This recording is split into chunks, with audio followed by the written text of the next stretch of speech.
Hello बच्चों, welcome back again. हम लोग पार्ट 2 सेक्शन बी में देखने जा रहे हैं जो बाकी के बचे हुए क्वेश्चन थे। पार्ट 1 में हमने क्वेश्चन नंबर 20 तक देख लिया था सेक्शन ए में। तो सेक्शन बी में हमारा क्वेश्चन नंबर 1 जो दिया हुआ है, क्या बोला जा रहा है कि the greatest number which when divides 1251 1251 9377 15628 leaves remainder 1 2 and 3। तो इसमें रिमाइंडर 1 आ रहा है, इसमें रिमाइंडर 2 आ रहा है और इसमें रिमाइंडर 3 आ रहा है। इसको माइनस करेंगे तो ये 1250 आ जाएगा और यहाँ माइनस करोगे तो 9375 आ जाएगा और यहाँ 3 माइनस करोगे तो 15625 आ जाएगा। तो अब अगर मान लो इनको डिवाइड करोगे तो परफेक्टली डिविजिबल किससे होगा? 625 से। तो हमारा आंसर क्या आ जाएगा? 625 से। नेक्स्ट क्वेश्चन नंबर 22 में बोला है विच of the following can not B probability of an event. तो प्रोबेबिलिटी कभी भी 1 से ज़्यादा नहीं हो सकता, तो 17 डिवाइड बाई 16 आ जाएगा। नेक्स्ट बोला जाएगा the diameter of a car wheel is 42 metre. तो रेडियस कितना हो जाएगा? 21 सेंटीमीटर हो जाएगा रेडियस इसका। The number of complete revolution it will make in moving 132 kilometre. तो पहले हम लोग क्या कर लेते हैं, एक रिवोल्यूशन में कितना डिस्टेंस ट्रेवल करेगा उसको कैलकुलेट कर लेते हैं। तो डिस्टेंस कितना कवर होगा? 2πr के इक्वल। तो 2 into 22 divide by 7 into R का वैल्यू है ये 21 सेंट। इसको कैंसिल करोगे तो 3 आ जाएगा और ये आपका हो जाएगा 66 इंटू 2 यानी 132 सेंटीमीटर आ जाएगा। और हमसे किलोमीटर की बात किया जा रहा है, विल मेक 132 किलोमीटर। तो किलोमीटर जैसे मान लो दिया हुआ है तो कितना कितना रिवोल्यूशन करेगा ना। तो मैंने क्या किया 132 इंटू 10 टू दी पावर हमने क्या कर दिया, किलोमीटर से मीटर में चेंज करोगे 3 आएगा, 10 की पावर 5 मल्टीप्लाई हो जाएगा, डिवाइड करोगे 1 रिवोल्यूशन 132 आ रहा है। तो इसको इससे कैंसिल करोगे तो कितना आ जाएगा? 10 टू दी पावर 5 रिवोल्यूशन आ जाएगा, यानी ऑप्शन नंबर बी। ये किलोमीटर को मैंने सेंटीमीटर में चेंज किया तो ये हमारा आ जाएगा। नेक्स्ट क्वेश्चन नंबर 24 में बोला जा रहा है कि if theta an acute angle and tan theta plus cot theta is equal to 2 then sine cube theta plus cos cube theta will be equal to what.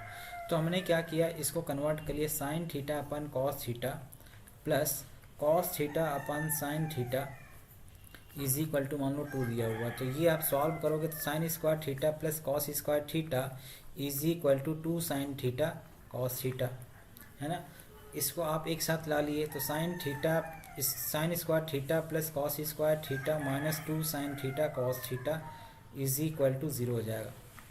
ठीक, तो ये आप देखो अगर इसका फार्मूला लगाओगे तो sine theta minus cos theta का ये होल स्क्वायर लिखा हुआ है इक्वल टू 0 हो जाएगा, यानी sine theta is equal to क्या आ जाएगा? कॉस थीटा आ जाएगा।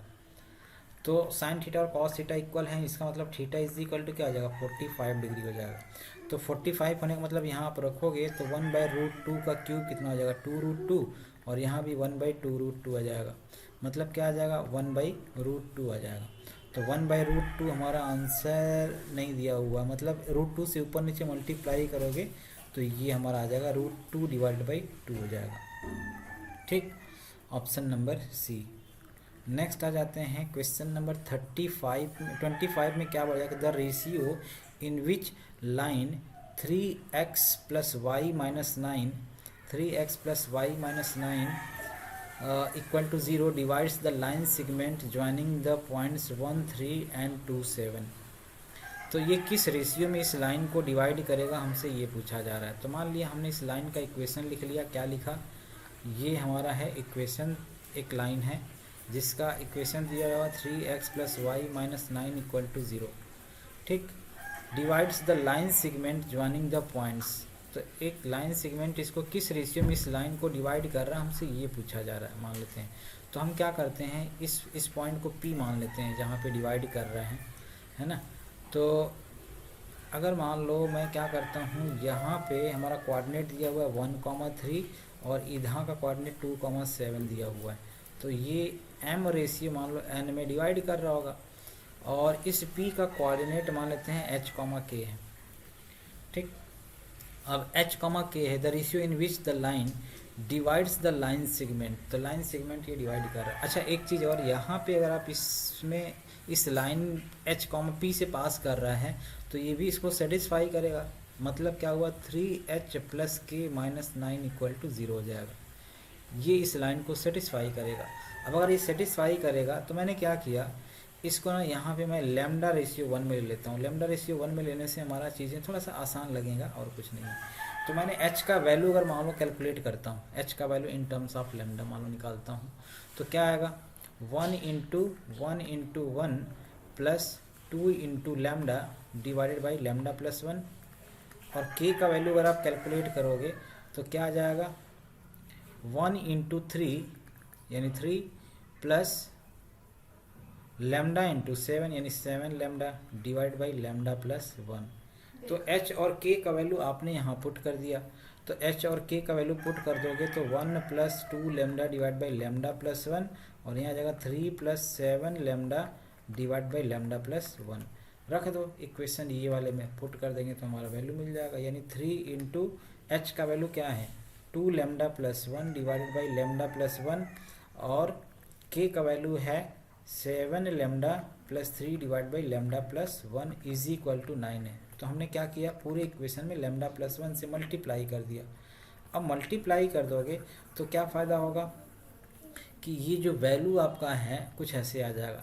इसको 3 को अंदर मल्टीप्लाई कर दिया तो 6 लेमडा प्लस 3 और plus 7 lambda plus 3 is equal to 9 lambda plus 9 हो जाएगा। अब सबको इसको 9 लेमडा और ये 7 लेमडा 13 लेमडा माइनस 9 कितना हो जाएगा 4 lambda plus 6 is equal to 9। इसको लेके इधर जाते हैं तो 4 lambda is equal to 9 minus 6 है ना, तो कितना हो जाएगा 3 हो जाएगा। लेमडा इज इक्वल टू 3/4, तो रेशियो हमारा क्या आ जाएगा 3:4 हो जाएगा। यहाँ पे 3:4, यही तो हमको कैलकुलेट करना था, रेशियो निकालना था। ठीक है, नेक्स्ट हमारा क्वेश्चन दिया हुआ है क्वेश्चन नंबर 26 में बोला जा रहा है कि x minus 1 is a factor of polynomial X cube plus ax square plus 2b, and दूसरा चीज़ दिया हुआ a plus B is equal to 4 given है। तो अगर ये फैक्टर है तो इसको सेटिस्फाई करेगा, इसमें है ना, सेटिस्फाई करेगा in the sense 1 plus a into 1 का square plus 2b equal to 0 हो जाएगा, यानी a plus 2b is equal to कितना ले लें a plus 2b plus 1 equal to 0, और यहाँ a plus B equal to 4 है। तो मैंने क्या किया, a का वैल्यू यहाँ रख देता हूँ, a का वैल्यू 4 माइनस बी आ जाएगा, तो इसमें रखोगे तो 4 minus B plus 2b plus 1 equal to 0, तो कितना आ जाएगा 5 प्लस बी इक्वल टू 0, यानी b का वैल्यू आ गया -5 आ गया। अब b का वैल्यू -5 आ गया तो इसमें रखोगे तो a का वैल्यू 9 हो जाएगा। तो हमसे a का वैल्यू 9 और b का वैल्यू -5, यानी ऑप्शन नंबर b हो जाएगा 26। ठीक है, 27 देखते हैं। 27 में बोला जाए कि if a and b are 2 coprime numbers then a cube and b cube are coprime number, तो यानी ऑप्शन a हो जाएगा। ऐसा क्यों होता है कि मान लो कोई भी को प्राइम नंबर जैसे दिया हुआ है तो उसका आप कितना हो पावर बढ़ाओगे तो वो वही को प्राइम नंबर ही रहेगा। ठीक है, आपस में वो डिविजिबल नहीं हो। को प्राइम नंबर क्या होता है, the number which is divisible by 1 and itself, तो वो को प्राइम नंबर कहलाते हैं। ठीक, नेक्स्ट हमारा दिया हुआ है 28 में the area of a square that can be inscribed in a circle or inscribed in a circle. मतलब क्या हुआ कि हमने क्या किया, ये हमने एक स्क्वायर बना दिया और इसके बाहर ना एक ये बना हुआ सर्कल बना हुआ, इंस्क्राइब्ड इन अ सर्कल बोल रहा है। तो इंस्क्राइब्ड इन अ सर्कल मतलब ये कुछ ऐसे है, मान लिया हमने इसको इंस्क्राइब्ड इन अ सर्कल, तो मान लिया ये हमने एक स्क्वायर इसके अंदर बना दिया। ठीक, ये स्क्वायर हो गया। अब ये स्क्वायर मान लेते हैं, इसका नेमिंग कर देता हूँ A B C and D। अब बोला जा रहा है कि the area of square that can be inscribed in a circle of area. तो सर्कल का एरिया हमको दिया हुआ है, सर्कल का एरिया कितना दिया हुआ, pi r square is equal to 1408 divide by 7। Pi का वैल्यू रखोगे 22 divide by 7 into r square, तो ये हो जाएगा 1408 डिवाइड बाई 7, 7 से 7 कैंसिल हो जाएगा, इसको कैंसिल करोगे तो 64 आएगा। यानी आर का वैल्यू कितना हो जाएगा 8 सेंटीमीटर। सर्कल का रेडियस हमको पता चल गया। अब सर्कल का रेडियस हमको पता चल गया तो मैंने क्या किया, इसको इससे मिला दिया, ये डायमीटर कहलाएगा। ठीक, ये डायमीटर हो गया। तो डायमीटर यानी 2r का वैल्यू कितना हो गया 16 हो गया। तो हमको कैलकुलेट क्या करना है, कैलकुलेट करना है हमको इसका एरिया निकालना है स्क्वायर का। तो अगर मान लो ये a है और ये a है तो ये किसके इक्वल आएगा, a√2 के इक्वल आएगा। ये वाला वैल्यू a√2 के इक्वल आएगा। सॉल्व करेंगे तो a² + a² a√2 के इक्वल आएगा। मतलब a√2 का वैल्यू कितना आ रहा है 16 आ रहा है। हमको क्या निकालना है, a² निकालना है। तो दोनों साइड होल स्क्वायर कर देता हूँ। तो ये a² हो जाएगा, यहाँ 2 हो जाएगा, यहाँ 256 हो जाएगा। तो यानी a² का वैल्यू 128 हो जाएगा और यही स्क्वायर का एरिया होता है। यानी option number C will be correct. Question number 29 देखिए। 29 में क्या बोला जा रहा है कि this are the vertices of triangle A B C, then the triangle will be what. तो ये ट्राइंगल क्या होगा, कैसा होगा, मतलब पूछा जा रहा इक्विलेटरल होगा, आइसोसेलेस होगा, राइट एंगल ट्राइंगल होगा, आइसोसेलेस राइट एंगल ट्राइंगल होगा, ये हमसे पूछा जा रहा है। तो मैंने क्या किया, सभी का लेंथ निकाल लेता हूँ। तो ए बी का अगर वैल्यू मान लो मैं कैलकुलेट करूँगा तो 4 - 7 कितना हो जाएगा 3, 3 का स्क्वायर 9 हो जाएगा। और इसको सॉल्व करेंगे तो -2 और +2 0 हो जाएगा। ए बी आ गया, यानी इसका वैल्यू 3 आ गया। फिर बी सी कैलकुलेट करेंगे तो बी सी हमारा ये हो जाएगा 0 और -7 -2 और -9 कितना हो जाएगा, -2 और -9 -11 हो जाएगा। तो -11 का स्क्वायर यानी 11 आ जाएगा बी सी। फिर सी ए अगर मान लो हम कैलकुलेट करते हैं तो सी ए का वैल्यू 7 - 4 कितना हो जाएगा, 7 - 4 3, 3 का स्क्वायर 9 और 9 + 2 11 हो जाएगा। तो 11 का स्क्वायर यानी हमारा वैल्यू हो जाएगा 121 129 हो जाएगा।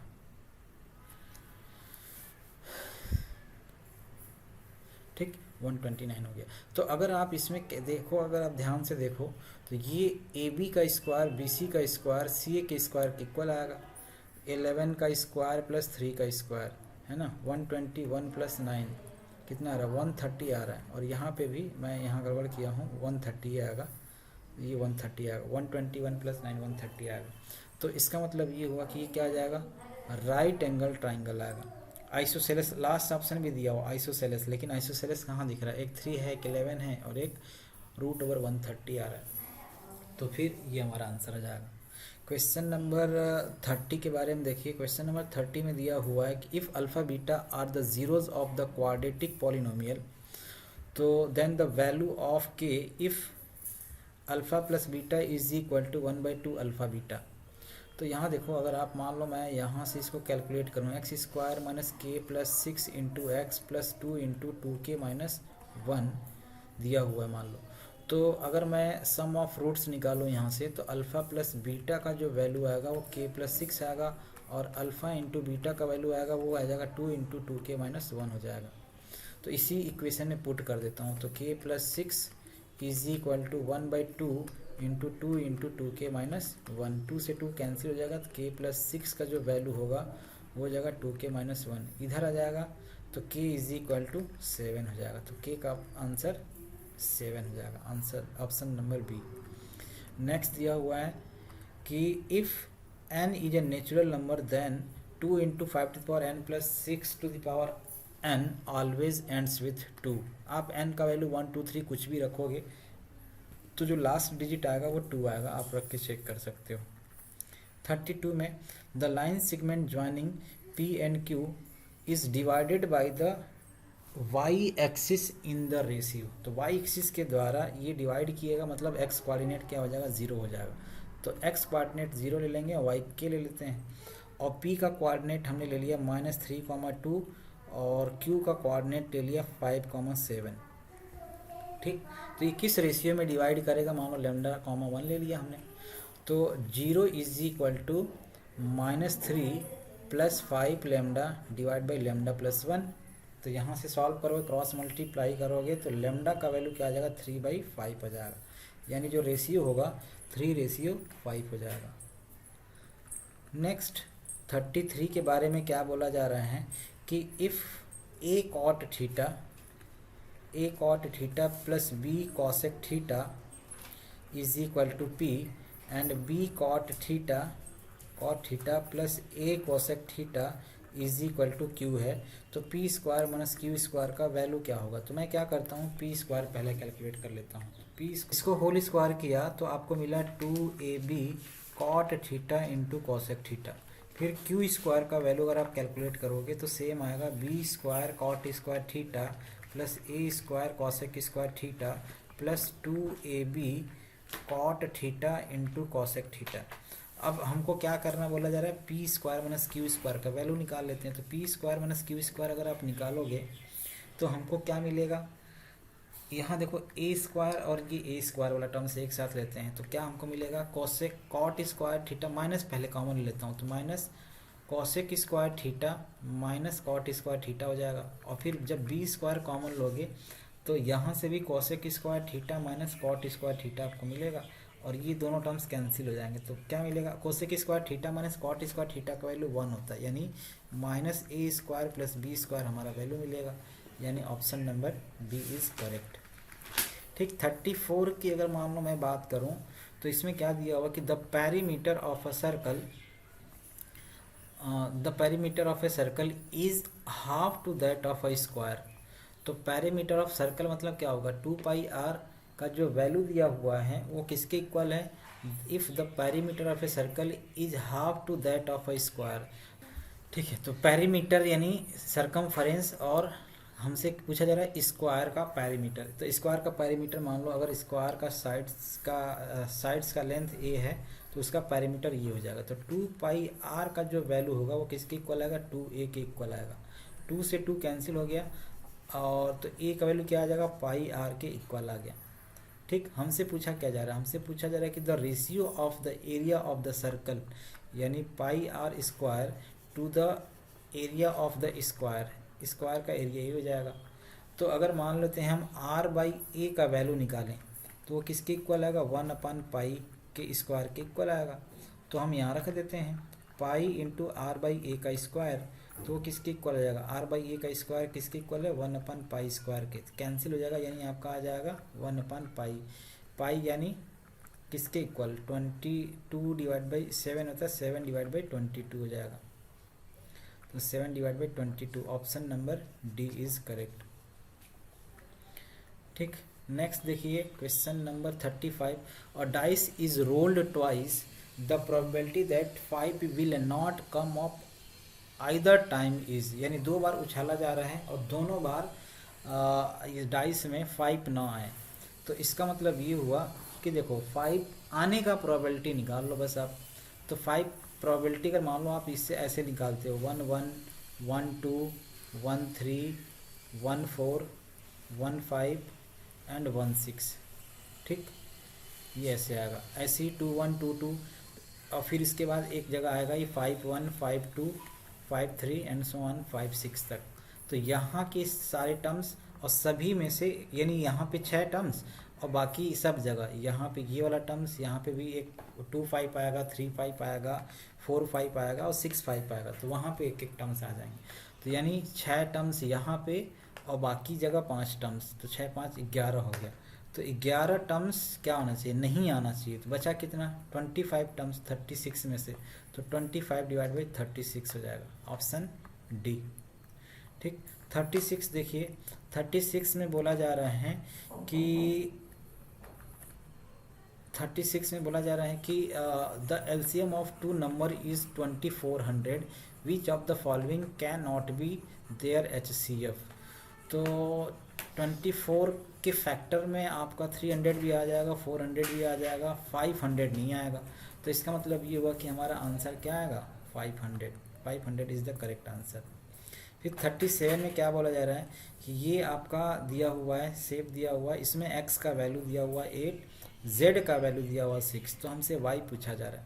तो देखियो इसमें रेशियो ये क्या हो जाएगा, दोनों सिमिलर ट्रायंगल होंगे, यानी x डिवाइड बाई वाई का x डिवाइड बाई वाई का जो वैल्यू आएगा, है ना, x डिवाइड बाई वाई का जो वैल्यू आएगा, x बाई वाई का जो वैल्यू आएगा वो किसके इक्वल आएगा, AC divided by Y B C है यहाँ पे। और ये मान लो इक्वेशन 1 आ गया। दूसरे ट्रायंगल अगर मान लो मैं लेता हूँ तो वहाँ पे आपका आ जाएगा z डिवाइडेड बाई वाई का वैल्यू किसके इक्वल आ जाएगा, AC डिवाइडेड बाई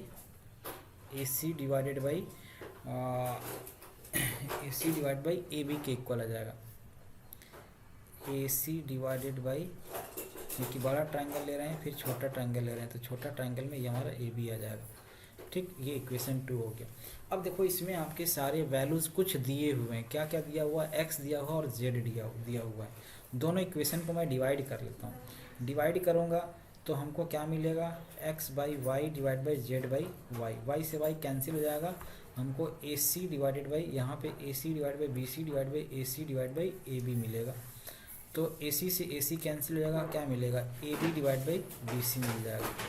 तो x divide by Z is equal to AB divide by BC।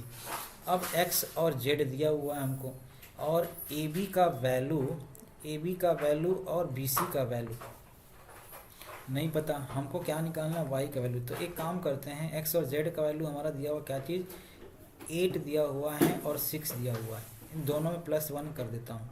तो यहाँ पे भी +1 करना पड़ेगा, तो AB plus BC divide by BC हो जाएगा। तो ये किसके इक्वल आएगा, AB प्लस BC का वैल्यू किसके इक्वल हो जाएगा, AC के इक्वल हो जाएगा। तो AC डिवाइड बाई BC हो जाएगा। अब AC डिवाइड बाई BC का वैल्यू किसके इक्वल है, x बाई वाई के इक्वल है, और यही वैल्यू हमारा किसके इक्वल है, 8 6 14 डिवाइड बाई 6 यानी 7/3 के इक्वल आ रहा है। तो x बाई वाई का वैल्यू 7/3 के इक्वल आ रहे हैं।